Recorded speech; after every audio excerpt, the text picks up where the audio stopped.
Hi everyone, this is lecture 1 of the Chiastic Worldview of Genesis, Form as Theology in the Hebrew Mind. Alright, good morning everyone. Today we begin our study of chiasm, that extraordinary literary pattern through which the Hebrew Scriptures reveal not only meaning but structure as theology. Nowhere is this more evident than in the book of Genesis, which from its very first words, Bereshit bara Elohim et hashemayim ve'et haaretz. In the beginning, God created the heavens and the earth, embodies divine symmetry. Heaven and earth, form and fullness, creation and completion. Right? The biblical writer thinks chiastically because God acts chiastically. His creative order moves from chaos to cosmos, from tohu v'bohu, formless and void, to mechuna, rest and peace. So to understand Genesis rightly, right, we must learn to see the text not as a linear prose, but as sacred architecture, a temple of meaning built in mirror form. So let's define what chiasm is. The term chiasm comes from the Greek letter chi, an X, meaning crossing. In literary form, it refers to inverted parallelism, right? And where ideas or phrases are arranged in a symmetrical pattern. A, B, C, C prime, B prime, A prime, right? And, or sometimes it's A, B, C, B prime, A prime, right? The essential principle is that the central element, often called the pivot or axis, carries the theological weight of the passage. As Niles W. Lund described in his seminal work, Chiasmos in the New Testament, which he wrote in 1942, it's been around for a while. The center of a chiasm is the author's point of rest, the place where the thought turns as upon a hinge. Later, Roland Mynet, 1998, in Rhetorical Analysis, An Introduction to Biblical Rhetoric, refined this, showing that Hebrew chiasm functions not as ornamentation, but as the semantic selection of revelation, structure serving meaning. That's why it's very important for you to understand, to start recognizing chiasm in the Hebrew Bible. John Brecht's The Shape of Biblical Language from 1994 further developed this insight, noting that in the biblical worldview, form is never incidental to content. The form is the message, incarnate in syntax. Okay, so let's talk about chiasm as a form, as a way of thinking, Hebrew thinking. Okay?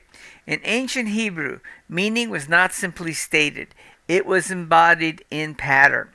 Okay? Remember, chiasm is a form of poetry. Just like with English poetry, where we use a lot of symbolism, you can assume there's some level of symbolism in all Hebrew poetry as well. Okay? James Kugel in 1981 in The Idea of Biblical Poetry observed that Hebrew parallelism, the rhythm of A and B, naturally lends itself to the larger concentric forms of chiasm. It's an extension of parallel thought, spiraling outward and then inward again. So rather than telling a story in straight lines, the Hebrew writer moves forward in symmetrical arcs. Okay? Events at the beginning are mirrored at the end. Blessing is balanced by curse. Creation is answered by recreation. As Gary Runsberg, 2020, demonstrated in his BYU Studies supplement, Chiasmos in the Book of Genesis, the entire book forms one grand chiastic macrostructure. The first half descends into human brokenness, and the second half ascends toward covenant and preservation. That's a very important point. Remember, we're just covering some of the chiasms found in Genesis, not all of them. And there are macro and micro chiasms throughout the Hebrew Bible. And you need to start looking for them because they help identify. And if you ever wonder why things seem to be repeated often, well, it's that chiastic structure to reinforce what the author wants you to understand. Okay, so let's talk about chiasm as a theological expression. Why this structure? And because Hebrew theology itself is circular. Creation begins and ends in the Sabbath rest. That's the 7-week Sabbath cycle, right? Or the 7-day Sabbath cycle. Covenant begins and ends in promise fulfilled. Exile and return from the core drama of Israel's history, mirrored again and again from Genesis to Revelation. There is a statement that several of my teachers have said, is that as goes the patriarchs, so goes Israel. It's a very Jewish term, and what they're saying is that we see the same pattern constantly repeated, or we talk about how the history of the Hebrew people flows in circles. Okay? The chiastic form expresses the divine order, that every act of this order is ultimately answered by an act of restoration. In Genesis 1, the world moves from chaos to completion. In Genesis 3, sin moves from temptation to judgment, but ends in covering, symmetry of grace. And in Genesis 50, Joseph's words, "You meant it for evil, but God meant it for good," perfectly encapsulate the chiastic principle. Evil and good crossing paths with God's purpose at the axis, right? This is not accidental artistry. It's revelation through structure. Okay? As John Breck put it, the chiasm reflects the inner logic of divine revelation, a moment from God to creation and back to God again. Or as Niels Lund summarized succinctly, the most important point in structure is the center, and the center is the turning point of the thought.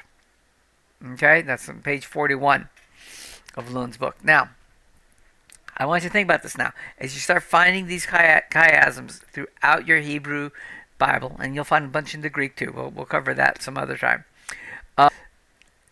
The authors had to think about what they were doing here. That they were actually building this structure so that God would be basically at the center, and it radiates in both directions outward. And they had to plan this as they're writing it out. So remember, there's a lot of thought going into how the Hebrew Bible was put together and how they're putting together the various smaller sections to make very cohesive thought.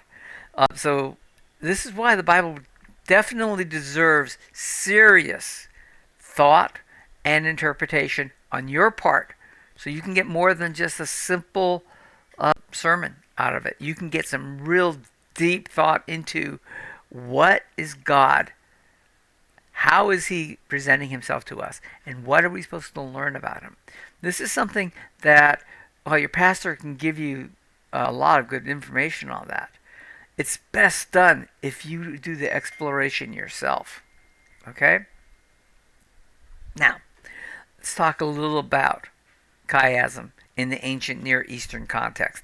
Ancient Near Eastern would refer to anything in the greater Middle East section where the people of Israel lived. Okay? So that would be Egypt all the way up to Syria. Chiasm is not unique to Israel. Okay, we find similar ring compositions in Mesopotamian, Egyptian, and Ugaritic literature. But what distinguishes the Hebrew chiasm is its covenantal function. Okay, in the Gilgamesh epic, for example, which is Ugaritic, symmetry serves narrative closure. In Genesis, it serves theological revelation. God's actions move historically toward redemption, not mere repetition. So look for those things. Rensburg argues that the use of mirrored design is one of the Hebrew Bible's principal devices for expressing divine intentionality. Right? The Bible was not just haphazardly put together. The stories were built for a very specific purpose, to bring you closer to understanding more about God. Right? It is a theological document. Theology is the study of God so that you can better understand him. Okay? And the best way to do that is to really get into good, solid Bible study. And understanding chiasms is a great way of doing that for the Hebrew Bible. Thus, in Genesis, every symmetrical pair, creation, recreation, promise, and fulfillment, descent and ascent, reveals that Yahweh is Lord not only of content, but of composition. Okay, let's talk about chiasm as a hermeneutical key. Hermeneutics is the theory of how you interpret biblical texts. Okay, for the interpreter, recognizing a chiasm changes everything. Take, for example, the flood narrative, Genesis 6 through 9, right? Those 3 chapters. When read literally, it's a story of destruction and survival, right? But when read chiastically, it becomes a theological mirror. The turning point is not the flood water, but the phrase, and God remembered Noah, right in the center, Genesis 8:1. The verb zichar, to remember, becomes the axis of salvation history. The narrative turns from death to life precisely at the structural center. Excuse me. Likewise, the binding of Isaac, right? Genesis 22, hinges on verse 14. Yare, yireh, the Lord will provide. Okay? The entire narrative arcs towards that revelation, which sits literally and thematically at the middle of the passage. Thus identifying the pivot is not aesthetic, it's exegetical.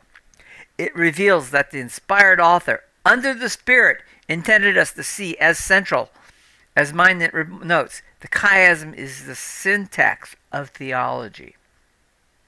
Okay, chiasm and revelation in Genesis. When we study Genesis chiastically, several major theological trajectories emerge. Creation and covenant are structurally identical. Both begin with the divine speech, move through separation and ordering, and climax in a moment of divine rest or remembrance. Sin and salvation are mirrored. Every descent, Adam's, Cain's, Babel's, is met by a symmetrical ascent. Noah, Abraham, Joseph. The pattern itself proclaims divine mercy. The patriarchal narratives form nested chiasm. As Rendsburg in 2020 outlines, the Abraham, Jacob, and Joseph cycles are each structured as an ABC, C prime, B prime, A prime, with a covenant encounter or divine revelation at the center. Look for it. The literary coherence argues for single inspired composition, a design of intentional symmetry. Genesis ends where it began, with creation themes reborn. Joseph's stewardship in Egypt is a new Eden, food, fertility, and dominion restored. The macrochiasm closes. The blessing once lost in Adam is renewed in Abraham's seed. Okay? Now, let's talk a little bit about scholarly consensus and debates. Not all scholars agree on every chiastic outline, of course. John Welch, in Chiasmus in Antiquity, 1981, warned that overzealous readers may impose artificial symmetry. Therefore, 3 criteria must always be observed. Verbal correspondence, identical or cognate terms mirrored across the halves. Okay? And you can find them in English, even if you don't speak Hebrew. They'll be there. They don't have to be identical words, but they have to be very close in terms of the ultimate meanings. Thematic coherence. The point should clarify, not confuse. Right? So if you're plotting these things out, it should go to its center point and be very clear. And there's boundary clarity. Each paired unit should be a self-contained and be proportionate. Right? When these are met, chiastic reading provides profound interpretive depth. When forced, it becomes eisegesis, right? So don't try to force it. If you don't naturally see the chiasm, don't worry about it. The more you get into the habit of looking for chiasms, the more you'll find them throughout the entire Bible.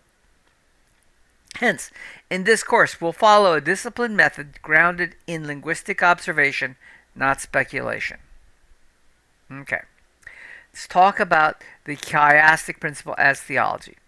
So let me summarize the theological heart of this method. right? The chiasm is not merely a pattern. It's a paradigm of divine reversal.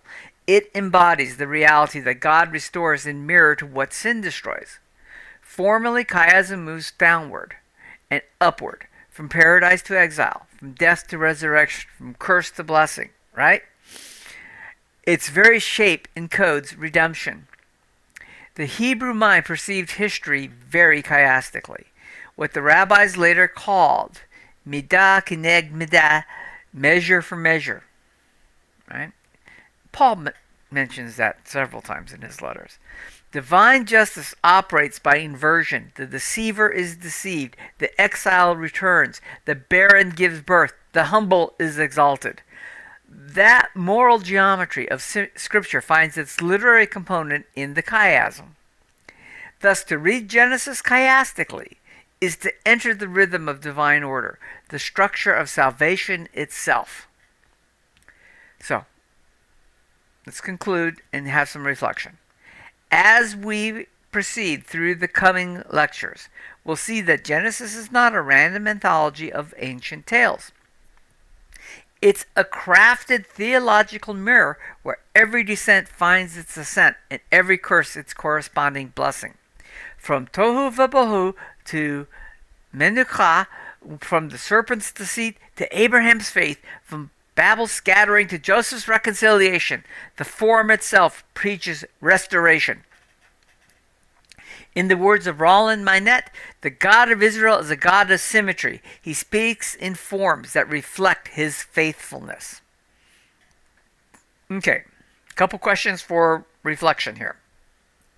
And I'm just trying to catch up here. Reflection questions. How does chiastic structure reveal theological meaning beyond simple narrative sequence?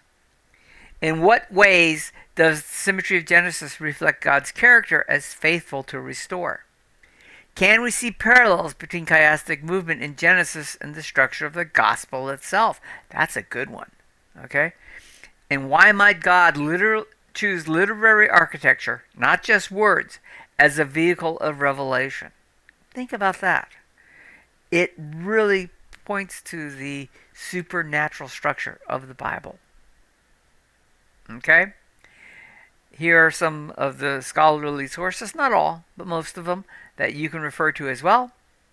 And once again, you can get a PDF version of these notes down here to download and ask questions, please. Thank you very much.